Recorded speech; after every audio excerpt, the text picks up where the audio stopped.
할렐루야. 우리 하나님 말씀 보시겠습니다. 에스겔서 37장 3절로 5절 말씀.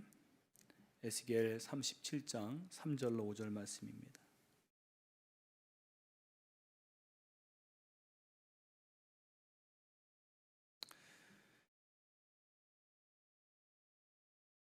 우리 1절부터 6절까지 읽을까요? 1절부터 6절까지입니다. 교독하시고 마지막 6절 같이 읽겠습니다. 여호와께서 권능으로 내게 임재하시고 그의 영으로 나를 데리고 가서 골짜기 가운데 두셨는데 거기 뼈가 가득하더라.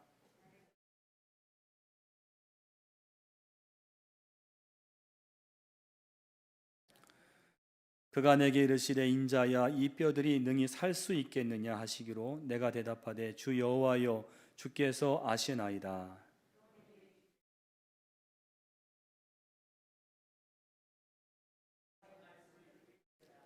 주 여호와께서 이 뼈들에게 이같이 말씀하시기를 내가 생기를 너희에게 들어가게 하리니 너희가 살아나리라.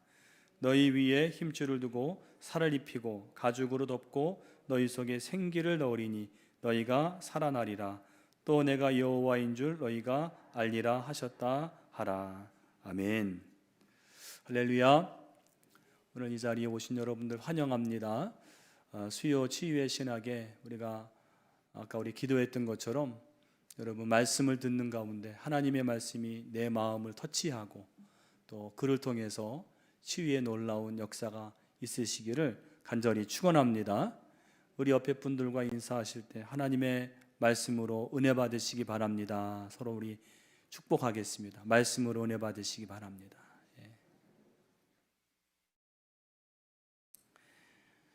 최근에 이렇게 그 뉴스 기사나 또 유튜브 같은 데 보면 자주 보는 게 요즘 그 심폐소생술에 대한 뉴스 기사를 자주 보게 됩니다. 흔히 이제 심정지라죠. 심정지. 심장이 멎은 사람이 가끔 이렇게 뭐 길거리에서나 식당에서 생길 수 있는데 그 심정지를 당한 그 사람을 살릴 수 있는 골든 타임이 4분이라고 하면 4분. 심장이 멎으면 혈액순환이 이제 멈추고 뇌에 혈액이 4분 이상 공급되지 않으면 뇌 손상이 온다고 하고요. 그게 5분이 넘어가면 사망률이 급격히 올라가게 된다. 근데 이 심정지 환자를 아주 효과적으로 가장 쉽게 손쉽게 살릴 수 있는 방법은 바로 심폐소생술이다. 여러분도 아마 그 하는 걸 다 보셨을 겁니다. 뉴스에 보니까 실제로 사람이 이렇게 쓰러지고 호흡을 하지 않는 경우에 다행히 그 자리에 이 심폐소생술을 잘하는 사람이 있는 경우에 그런 사람이 이제 그 심폐소생술을 하면 거의는 한 1분 내지 2분 내에 다시 의식이 돌아오고 호흡이 돌아오는 걸 이렇게 뉴스로 보여주더라고요. 참 신기하더라고요. 이걸 볼 때 이 심폐소생술은 심정지 당한 사람을 살리는 가장 강력한 도구다. 그렇게 강조들을 많이 합니다. 자, 그렇다면 우리 사람의 영혼을 살리는 가장 강력한 도구는 무엇인가? 무엇으로 사람의 영혼을 살릴 수 있을까요? 바로 말입니다. 말. 혀입니다. 혀. 여러분, 우리가 영혼을 살리는 게 복음이잖아요. 근데 그 복음도 결국 말을 통해서 전해지는 거예요. 말을 통해서. 말이나 글을 통해서. 그래서 그런 말이 있습니다. 혀는 인간의 신체 중에 가장 강력한 근육이다. 왜냐하면 혀로 사람을 살리기도 하고 죽이기도 하기 때문이에요. 자, 그런데 이 말이라고 하는 것은요, 잘 생각해 보면 이 말만 따로 존재하는 경우는 없어요. 이 말은 항상 마음과 연결됩니다. 그래서 말과 마음의 관계를 좀 생각해 봐야 됩니다. 첫 번째로 말은요, 마음의 거울이다. 말은 마음의 거울이다. 그 말은요, 말을 보면 마치 거울처럼 그 안에 마음이 보이는 거예요. 어떤 사람이 말한 걸 보면 그 마음을 알 수가 있는 거죠. 그래서 아까 말씀드린 대로 말은 말만 따로 존재하지 않고 항상 마음과 연결된다는 거예요. 그러니까 마음에 있는 게 말로 나오는 거예요. 마음에 있으니까 그게 말로 나오는 거예요. 간혹 우리가 그런 말도 있지요. 마음에 없는 말 하지도 마라. 마음에 없는 말, 그런 말도 있을 수 있어요. 그런데 결국은 알게 됩니다. 그 말이 마음에 없는 말인지 마음에 있는 말인지 결국은 알게 되는 거예요. 그런 말이 있죠. 이제 심려를 끼쳐 죄송합니다. 요즘 이 말이 많이 좀 사라진 것 같아요. 근데 저는 이 말을 참 귀하게 여깁니다. 이 말이 그냥 나오는 게 아니에요. 그 마음 안에 상대방에 대한 아주 깊은 배려와 마음이 있기 때문에 이 말이 나오는 거예요. 가령 제가 우리 교우분들의 그 어려운 문제를 듣고 기도하면서 나중에 이렇게 그걸 여쭈어 보죠. 그거 어떻게 됐습니까? 기도하고 있습니다. 위로를 드리고 격려를 드리고 또 기도하겠습니다. 그러면 어떤 분들은 그런 말씀을 하세요. 아유, 괜히 저 때문에 심려를 끼쳐드려 죄송합니다. 그런 말씀을 하세요. 여러분, 그 말의 의미가 뭘까요?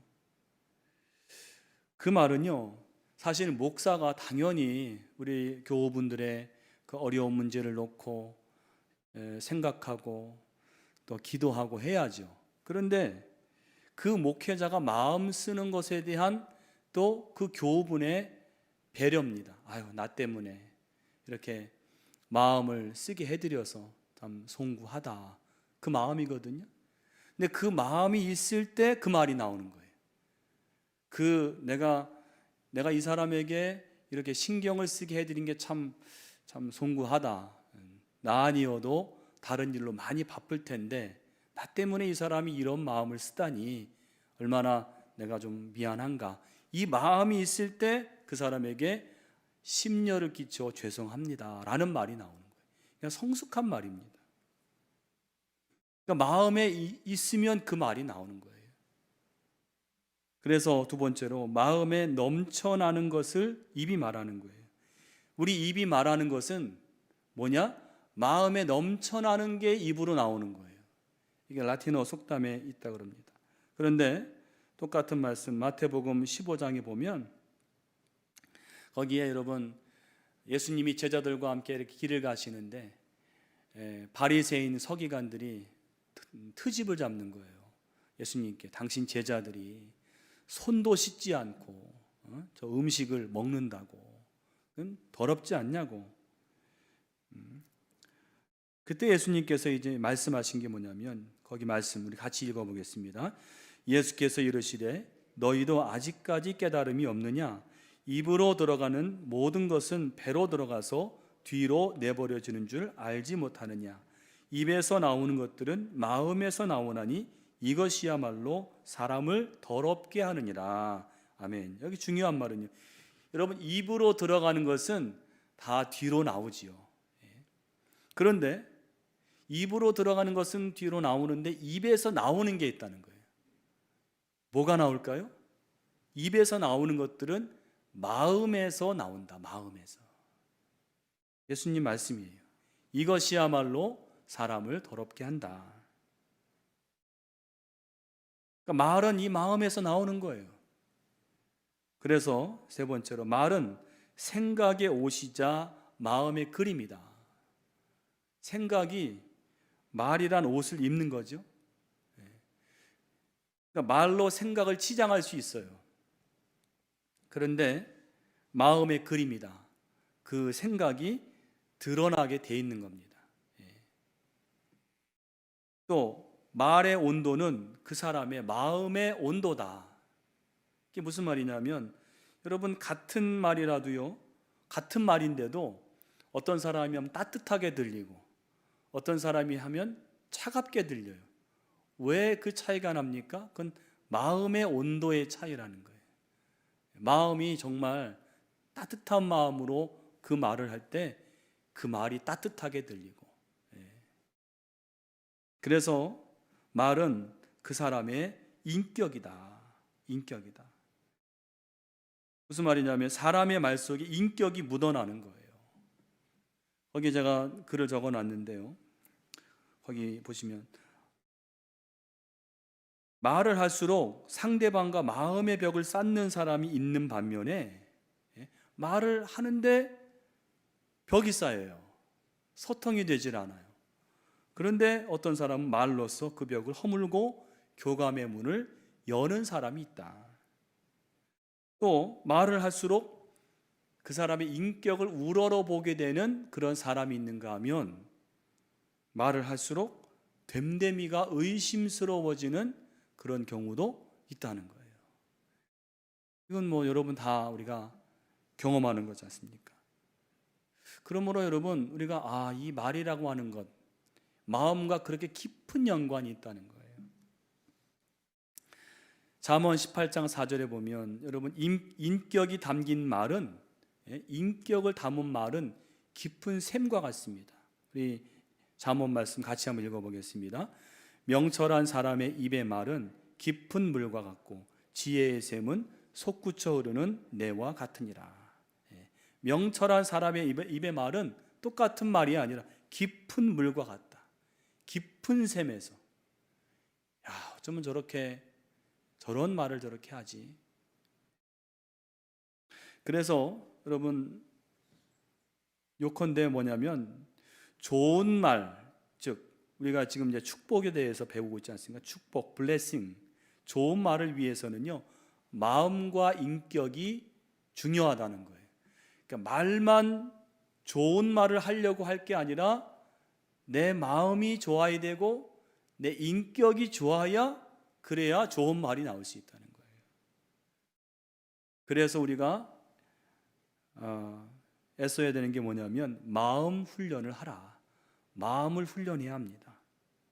우리가 몸이 약하면 신체 훈련을 하잖아요. 마찬가지로 여러분 우리 말이요, 믿음의 말이 되려면 우리 마음이 믿음의 마음이 돼야 돼요. 믿음의 마음이 아닌데 믿음의 말을 할 수는 없습니다. 또 우리 말이 사랑의 말이 되려면 우리 마음이 사랑의 마음이 돼야 돼요. 사랑의 마음이 아닌데 사랑의 말을 할 수는 없는 거예요. 말이 축복의 말이 되려면 우리 마음이 축복하는 마음이 돼야 되는 거예요. 그러기 위해서 여러분 우리가 마음 훈련을 어떻게 하는가? 첫 번째는 깊이 생각하라. 말하기 전에 좀 생각을 해야 됩니다. 신중하게 말하는 비결은요, 생각이에요. 좀 생각하는 거예요. 뭐냐면 내가 지금 이 말을 했을 때 어떤 결과를 초래할 것이냐, 조금 생각해야 됩니다. 이게 너무 여기에 뭐 노이로제가 걸리면 안 되겠지만요, 이건 굉장히 중요한 훈련입니다. 내가 이 말을 했을 때 이 말이 어떤 결과를 초래할 거냐, 이걸 좀 생각해 봐야 된다는 거예요. 내가 이 말을 했을 때 상대방이 어떤 감정이나 입장이 난처해지지는 않겠느냐라는 생각을 좀 해봐야 되는 거예요. 보통 보면 이런 생각 없이 배려 없이 나오는 말, 이런 말은 이제 내뱉는 말이라지. 내뱉는 말. 여기 여러분 잠언 말씀, 그런 말씀 같이 읽겠습니다. 의인의 마음은 대답할 말을 깊이 생각하여도 악인의 입은 악을 쏟느니라. 악을 쏟는, 말하는 게 아니라 그냥 쏟는 거예요. 쏟아 놓는 거예요. 내뱉는 거예요. 두 번째는 선한 마음을 가져라. 그러니까 우리가 말만 훈련할 수는 없습니다. 정말 좋은 말, 선한 말, 축복의 말을 하려면 내 마음 훈련을 해야 돼요. 선한 마음. 오늘 이 자리에 계신 여러분, 또 이 말씀을 듣는 우리 모든 분들은 선한 마음을 가지시기를 바랍니다. 우리가 선한 마음 가지고 구원을 받지는 않아요. 우리가 구원받는 것은 우리를 위해 죽으신 예수님을 믿는 믿음으로 누구든지 그 믿음을 가지면 구원을 받는데, 구원받은 사람들은 좀 선한 마음을 가져야 돼요. 세상 사람들도 선한 마음 가진 사람들이 있잖아요. 우리는 그 사람들보다 더 선한 마음을 가져야 그 사람들이 볼 때, 야, 과연 하나님을 믿는 사람이 다르구나. 그래서 마태복음 5장에도 너희 착한 행실로 하나님 아버지께 영광을 돌리느니라. 우린 좀 착해야 됩니다. 착한 것 가지고 구원받을 수는 없는데 구원을 받은 사람들은 좀 착해야 돼요. 찬송가 69장에 보니까 그런 가사가 있죠. 너 선한 마음 가진 자, 너 선한 마음 가진 자. 우리 성도는 선한 마음을 가진 사람이라는 거예요. 여러분, 선한 마음을 가지시기를 축원합니다. 선한 마음. 그 다음 세 번째로 마음을 지켜야 됩니다. 우리 마음을 좀 지켜야 돼요. 악한 것에 마음을 빼앗기지 않게 해야 돼요. 여러분, 네 가지 마음밭 비유 아시죠? 성경에. 거기에 길가와 같은 마음의 제일 약점이 뭐예요? 거기 씨가 뿌려지는데 이 길가와 같은 마음은 씨가 도무지 들어갈 데가 없는 거죠. 그러니까 씨가 뿌려지는 즉시로 새가 날아와서 이내 다 먹어버리는 거죠. 근데 우리 마음이 그럴 수가 있다는, 우리 마음이 자꾸 악한 마귀의 그런 표적이 되어서 자꾸 마음을 빼앗길 수 있다는 거예요. 잠언 4장 23절 너무나 중요한 말씀입니다. 같이 읽어보겠습니다. 모든 지킬 만한 것 중에 더욱 내 마음을 지키라. 생명의 근원이 이에서 남이니라. 아멘. 이 말씀도 여러분 너무나 진리 아닙니까? 여러분 성경을 보나 요즘에 이렇게 뉴스를 보나 이 정말 공부도 많이 하고 또 경력도 많고 학벌도 좋고 뭐 사회적인 지위도 많은 사람들이 갑자기 한순간에 추락을 하는 이유가 뭐예요? 마음을 지키지 못해요. 마음을 지키지 못했어요. 여러분 사울 왕 같은 경우도 그 마음을 하나님 앞에 좀 지켜야 되는데 처음엔 겸손한 마음이었고 그랬는데 그 마음을 지키지 못했을 때 결국 그는 비참한 왕이 되었고 비참한 말로를 맞이한 것입니다. 여기 내 마음을 지키라. 모든 것 중에 가장 중요하게 지켜야 될 게 뭐냐? 우리 마음이라는 거예요. 거기에서 생명의 근원이 난다는 거죠. 오늘 저와 여러분 또 여러분의 모든 가족들, 자녀들이 여러분 마음을 지키는 그런 사람들이 되시기를 간절히 축원합니다. 네 번째로 즐거운 마음을 소유하라. 우리 좀 믿는 자들 사도 바울이 뭐라 그랬어요? 항상 기뻐하라.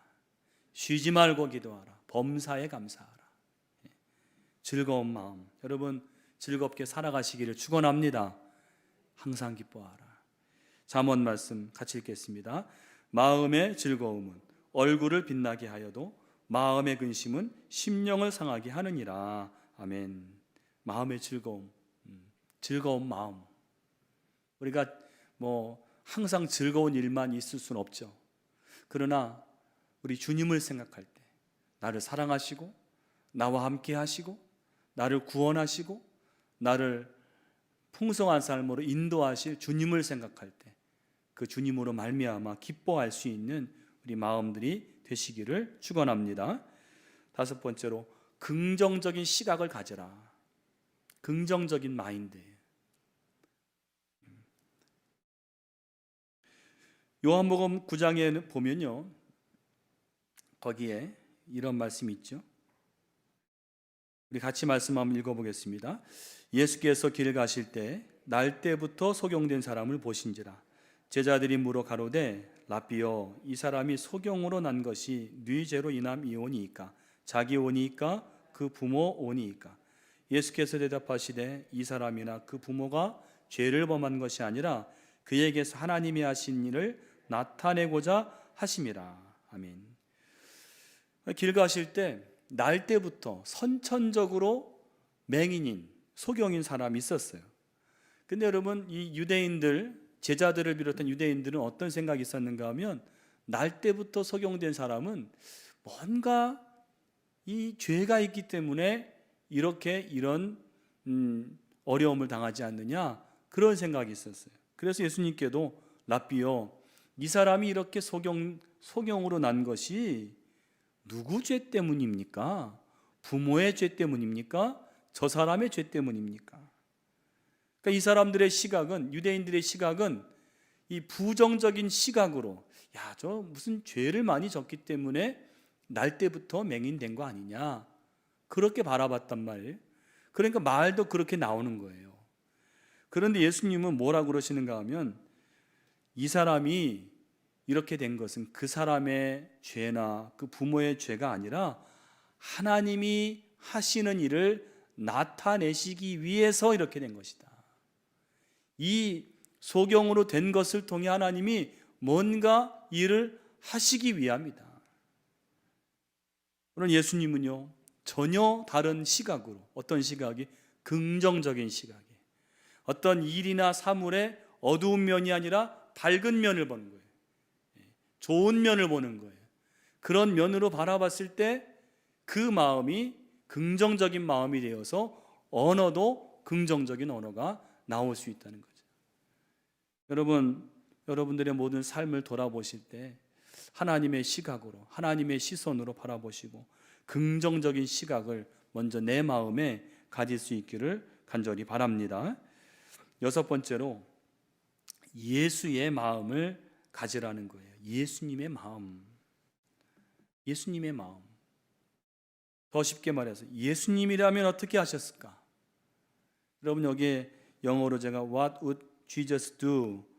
이 WWJD, 이거는 여러분 한동안 미국에서 있었던 운동입니다. WWJD. 예수님이라면 어떻게 하셨을까? 어떤 상황을 맞이할 때 우리가 그 상황에서 판단할 수 있는 가장 좋은 기준이 뭐냐?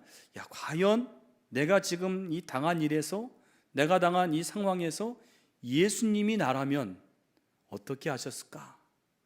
그걸 생각하고 행동한다는 거죠. 그러니까 예수님의 마음을 갖는 거죠. 빌립보 2장 5절 말씀 같이 읽습니다. 너희 안에 이 마음을 품으라. 곧 그리스도 예수의 마음이니. 아멘. 그러니까 여러분, 사실은 이 5번으로 모든 것이 다 집약돼요. 우리가 좋은 말, 축복의 말을 하기 위해서는 선한 마음, 좋은 마음을 가져야 되는데, 그 마음의 가장 완벽한 표본이 누구냐? 예수님의 마음이라는 거죠. 예수님의 마음. 자, 그 다음 네 번째로는요, 거기에 좀 말을 고쳐주세요.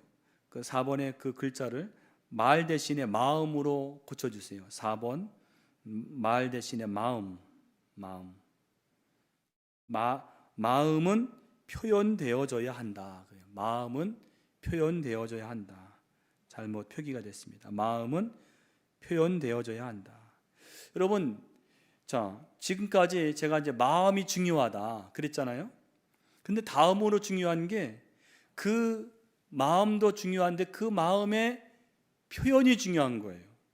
그러니까 다시 말해서 아무리 좋은 마음도, 아무리 선한 마음도 표현이 안 되거나 잘못되거나 서툴다면 그게 무용지물이 되는 거예요. 이 마음은 표현되어져야 되는 거예요. 여러분, 믿음도 그렇습니다. 첫 번째 믿음도요, 고백이 되어져야 구원에 이르는 거예요. 믿음도 고백되어져야, 표현되어져야 우리가 믿음으로 구원을 받죠. 그런데 그 믿음은 어떤 믿음이냐? 고백되고 시인되는 믿음인 거예요. 여러분, 그래서 이 교회에서 제일 전도 잘하는 분들이 어떤 분들인가 하면, 지금 막 믿어서 예수님을 만난 분들. 그분들은 이 너무나 새롭고, 야, 내 삶에 하나님이 계셔? 내가 예수님을 인격적으로 만났어? 막 설교가 은혜가 되고, 이런 분들은요, 만날 때마다 고백을 해요. 야, 교회 가보니까 너무 좋더라. 야, 이건 딴 세상이야. 너도 한번 믿어봐. 고백이 된단 말이에요. 고백되는 게 그게 맞는 거예요. 믿음도 고백이 되어져야 돼요. 로마서 10장 9절 10절 말씀 같이 읽습니다.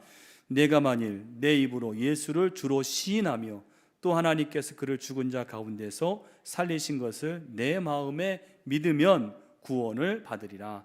사람이 마음으로 믿어 의에 이르고 입으로 시인하여 구원에 이르느니라. 아멘.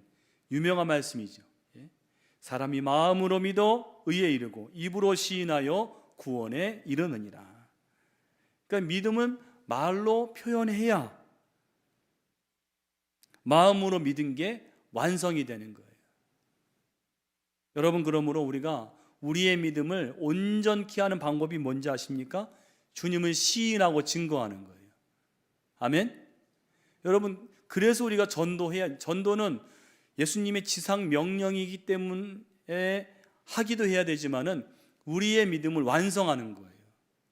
고백되어질 때, 시인되어질 때 우리 믿음이 참 믿음이 된단 말이에요. 감리교를 시작한 웨슬리 목사님도 그가 이제 회심하기 전에 참 막 많이 흔들릴 때 솔직한 정직한 고백, 이런 고백을 했어요. 내가 아무리 내가 목사인데도 내가 믿음이 없어서 설교를 할 수가 없습니다. 그런 얘기를 이제 그 친한 목사님에게 있는데, 그 벨러라는 목사님이 그때 충고하기를 뭐라고 했는가 하면, 믿음이 생길 때까지 설교하시오. 믿음이 생길 때까지 설교하라는 거예요. 그러니까 지금 당장은 이렇게 흐릿한 믿음이지만 그걸 자꾸 고백하고 시인할 때 그 믿음이 견고해진다는 거예요. 우리 신앙생활도 마찬가지예요. 여러분, 우리가 전도 왜 해야 됩니까? 우리가 고백하고 시인할 때 거기서 내가 주님을 새롭게 경험하고 또 믿음이 온전케 되어지는 거예요. 여러분, 우리 올해는 전도 많이 하시기 바랍니다. 아멘. 우리가 입으로 시인하셔야 돼요. 또 사랑도 표현할 때 사랑이 된다는 거예요. 사랑이라는 것도 말만의 그 생각만의 사랑은 있을 수 없다는 거죠. 사랑하는 마음만큼 사랑을 표현하는 것도 중요하다. 아마 여기 계신 분들은 다 공감하실 거예요. 근데 이제 우리나라 같은 경우는 남자분들이 이제 이런 말을 하죠. 야, 꼭 사랑을 꼭 표현해야 아느냐? 이런 말을, 저를 비롯해서 남자분들이 이런 말을 많이 해요. 근데 사랑을 표현해야 압니다. 그거는 보니까 그건 부인할 수 없어요. 표현해야 알아요. 표현하지 않으면 몰라요. 또 이제 남자분들이 또 이런 얘기하죠. 난 나름대로 나는 표현을 했다 이거죠. 그런데 당신이 모르는 거라. 이런 말을 많이 하죠. 왜 모르느냐? 자기 방식으로 표현했기 때문에 모르는 거예요. 자기만의 방식으로. 그래서 사랑의 표현은 주는 사람보다도 받는 사람이 행복한 방식이어야 한다. 그런 얘기죠.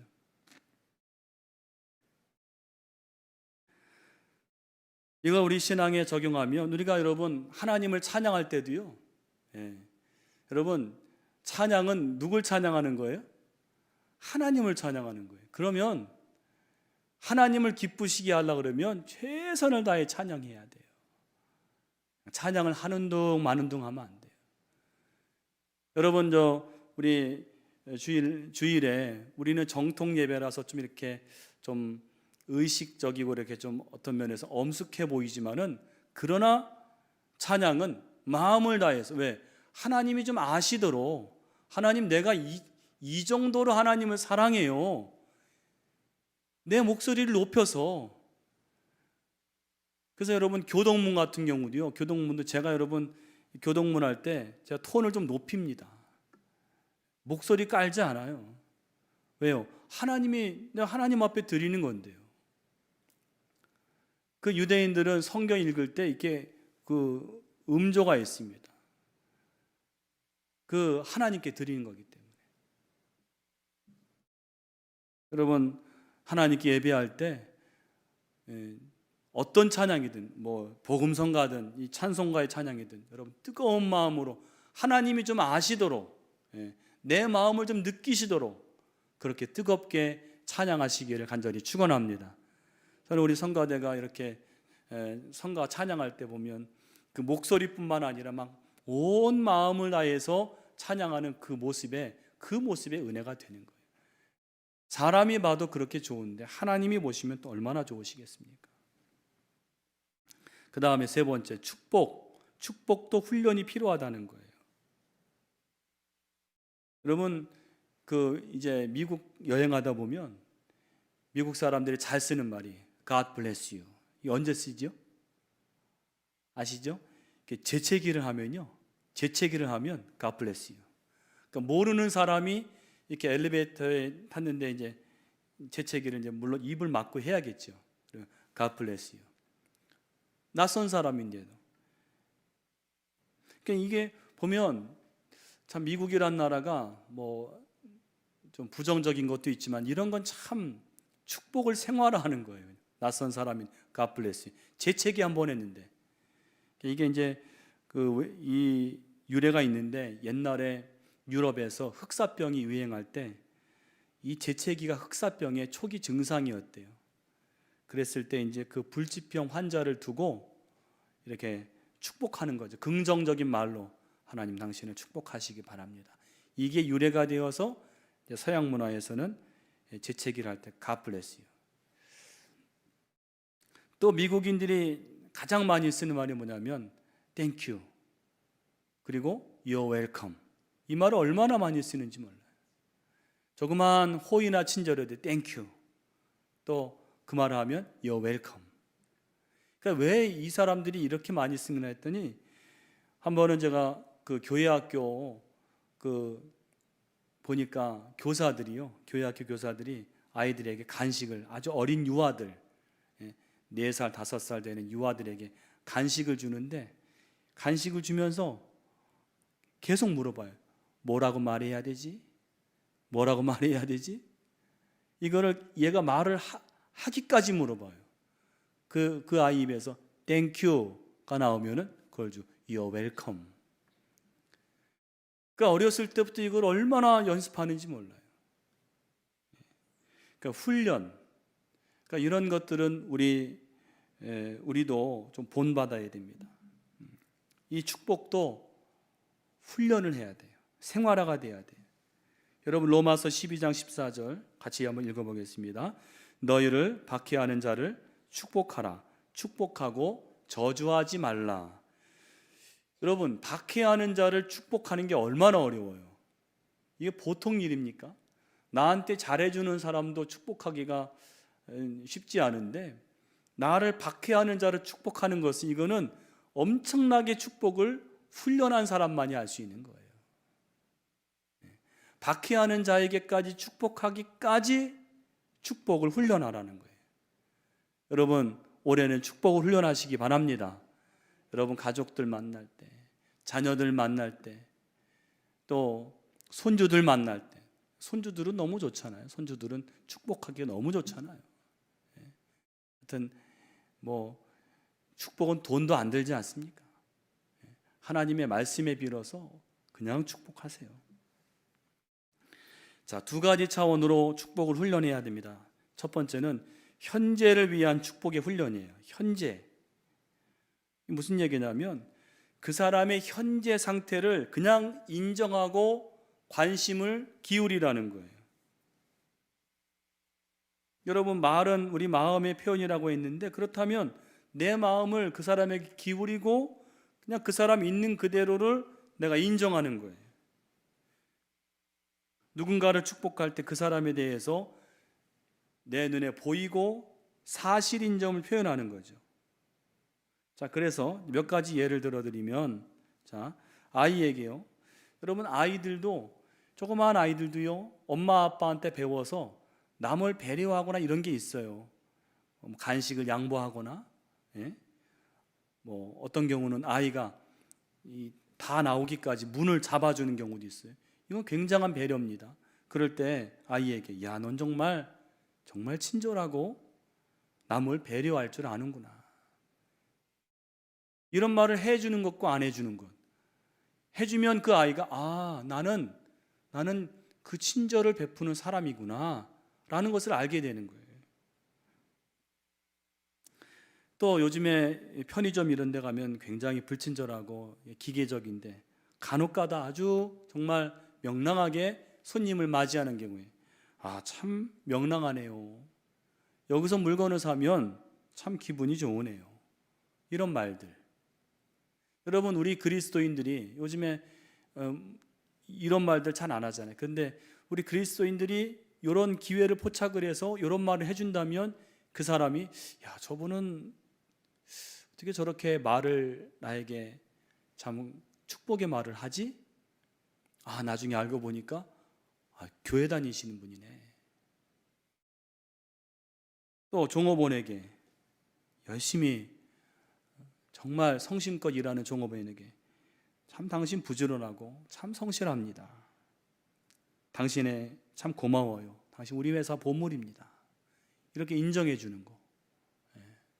그러면 그 말 한마디에 그 사주를 굉장히 존경하게 되고 그게 또 전도의 기회가 될 수 있는 거예요. 또 고용주에게 사장님 때문에 제가 참 이 회사가 즐겁습니다. 그 사장님이 다 그런 건 아니겠지만 정말 종업원들을 위해서 마음을 써주는 그런 사주가 있지 않겠어요? 그런 거를 기억했다가 참 사장님 때문에 제가 이 회사를 참 즐겁게 다닙니다. 우리에게 늘 마음 써주시는 거 감사합니다.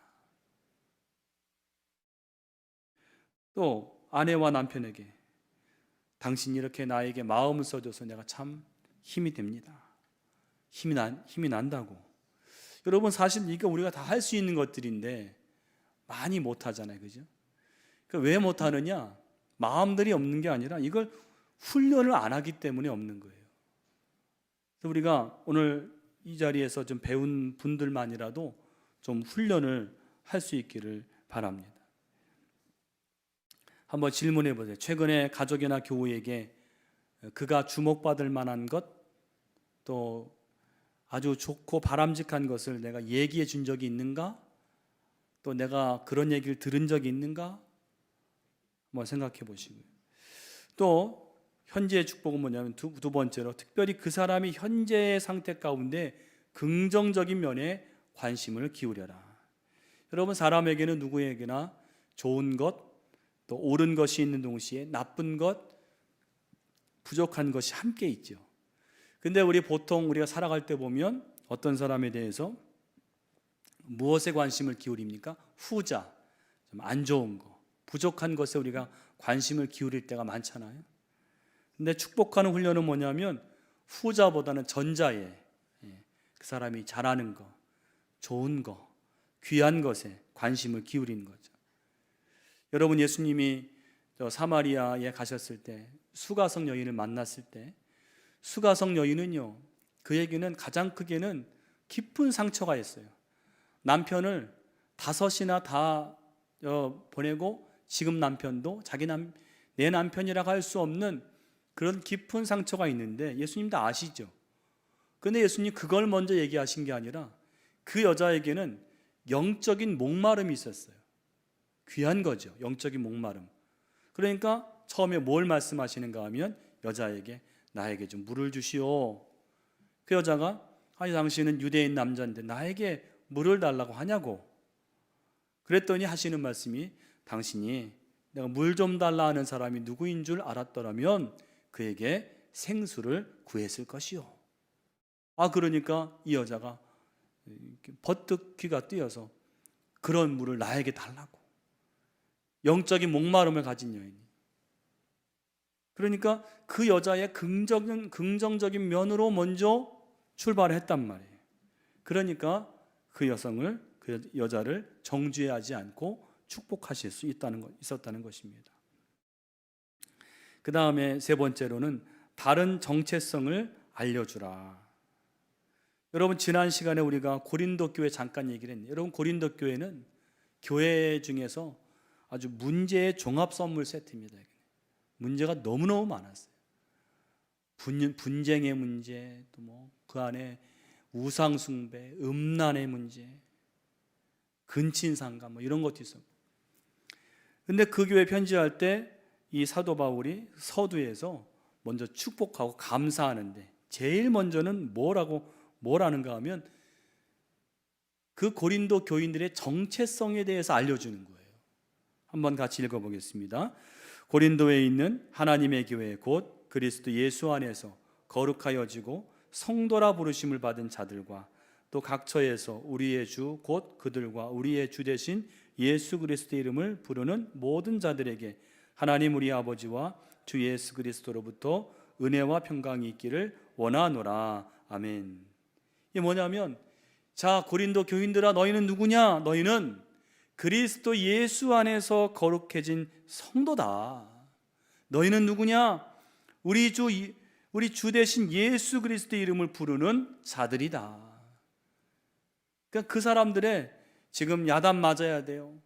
분열되고 우상 숭배하고 음란하고 야단 맞아야 되는 그 이전에 너희는 어떤 사람들이냐? 너는 그리스도 예수 안에서 거룩하여지고 성도라 부르심을 받은 자들이 아니냐? 이 정체성을 알려주는 거죠. 이게 축복이란 말입니다. 여러분, 우리도 이런 정체성을 가지고 축복할 수 있어요. 제가 예전에 아주 오래전에 제가 이제 평신도 교사일 때 저희 그 교회 학교에 아주 욕을 그때 걔가 한 3학년인가 그랬어요. 3학년이 4학년 아주 욕을 껄쭉하게 하는 남자애가 있었어요. 야, 어떻게 어린애가 저렇게 욕을 잘하나? 근데 그 이름이 모세예요, 모세. 그래서 한번 이제 불러서, 야, 너 모세가 누군지 아냐?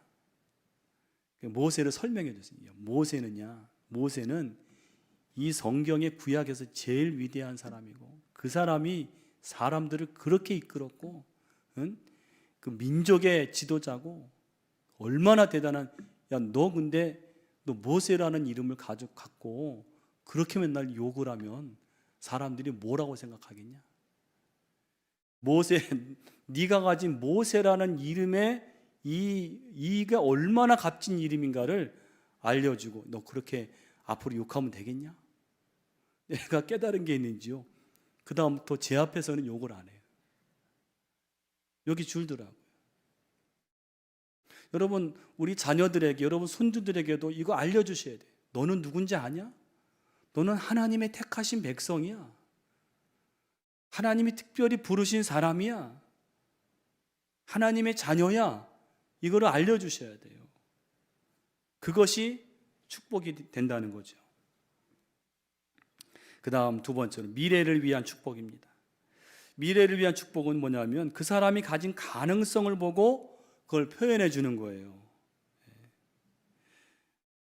이런 얘기가 있습니다. 유럽의 한 성당에서 성찬을 준비하는데, 신부님이 성찬을 준비하는데 신부를 도와서 그 성찬을 준비하는 꼬마 어린아이가, 돕는 아이가 그만 이 포도주 그릇을 떨어뜨려서 깨뜨렸어요. 그때 이 신부가 화를 버럭 내면서 저리 가라고, 너 같은 녀석은 필요 없다고, 아마 이제 이 아무짝에도 쓸모없는 녀석 같은 이라고, 가라고. 그 아이는요 성당을 떠났는데 영영 떠났어요. 그 아이는 커서요 무신론자가 되었고 공산국가의 독재자가 되었습니다. 그러니까 누구냐면 유고슬라비아의 티토 대통령이 독재자가 되었어요. 무신론자가 되었어요. 그 어렸을 때 신부로부터 썩거지라고, 아무짝에도 쓸모없는 녀석 같은 이라고, 하나님을 등지고 그렇게 됐단 말이에요. 근데 그 동시대에 똑같은 비슷한 일이 한 성당에서 신부가 성찬을 준비하는데 역시 한 아이가 그 포도주 그릇을 깨뜨렸을 때 그 신부님은 똑같은 상황인데, 야, 너도 앞으로 큰 신부가 되겠다, 그런 거예요. 왜 그런지 아냐? 나도 어렸을 때 너처럼 그런 실수를 많이 했는데 내가 이렇게 훌륭한 사람이 되었잖아. 너도 훌륭한 사람이 될 거야. 이 축복의 말이 그에게 심겨져서 그는 나중에 유명한 풀턴 쉰이라고 하는 그런 주교가 되었다는 것입니다. 미래의 가능성을 보고 축복하는 거예요. 여러분, 우리도 만나는 사람들, 어린아이들, 가족들, 그 가능성을 보고, 야, 너 참 잘 되겠다, 또 우리가 성령이 충만할 때는요, 다른 사람에게 발견하는 것은 실망할 근거가 아니라 가능성과 소망을 발견하는 거예요. 여러분, 예수님 그 배반하고 다 떠났던, 도망갔던 제자들 다시 찾아오셨잖아요. 그 갈릴리 바닷가에서 아침에 조반을 차려주시고 다 먹이신 다음에 우리 거기 말씀 같이 읽어보겠습니다. 그들이 조반 먹은 후에 예수께서 시몬 베드로에게 이르시되 요한의 아들 시몬아, 내가 이 사람들보다 나를 더 사랑하느냐 하시니 이르되 주님, 그러하니이다. 내가 주님을 사랑하는 줄 주님께서 아시나이다. 이르시되 내 어린 양을 먹이라. 다시 맡기는 거예요. 배반하고 부인했던 그 베드로, 정말 또 믿을 수 있을까 싶은 그 베드로인데 내 양을 먹이라. 이거 뭐예요? 그 베드로에게서 가능성을 보신 거예요. 이제는 나의 신실한 제자가 될 것이다. 히브리서 11장 20절에 믿음으로 이삭은 장차 있을 일에 대하여 야곱과 에서에게 축복하였다. 여기 장차 있을 일 예언 같은데 사실은 이삭이 여러분 야곱에게 또 에서에게 한 것은 축복입니다. 축복. 근데 그 축복이 그대로 되었죠. 그대로 되었어요. 여러분, 그러므로 우리 믿음의 사람이 이렇게 말하는 것은 그 입에서 나간 말은 실제적인 능력이 있다는 것을 믿어야 돼요. 여러분들의 입에서 나가는 말, 그 말은 힘이 있습니다. 우리 만나는 모든 사람들, 속도원들, 자녀들, 또 손주들에게 이 믿음의 말을 통해서 그들에게 축복하실 수 있기를 간절히 축원합니다. 마지막으로 선포의 능력을 활용하라. 오늘 우리 읽은 본문 말씀, 여러분 잘 아시는 말씀이죠. 에스겔 골짜기에 마른 뼈 환상. 이게 에스겔의 환상인데 골짜기에 마른 뼈가 가득한 거예요. 하나님이 에스겔에게 물어보시는 거예요. 야, 이 뼈들이 살 수 있겠냐? 하시기로 에스겔이 어떻게 알겠어요? 주님이 아십니다.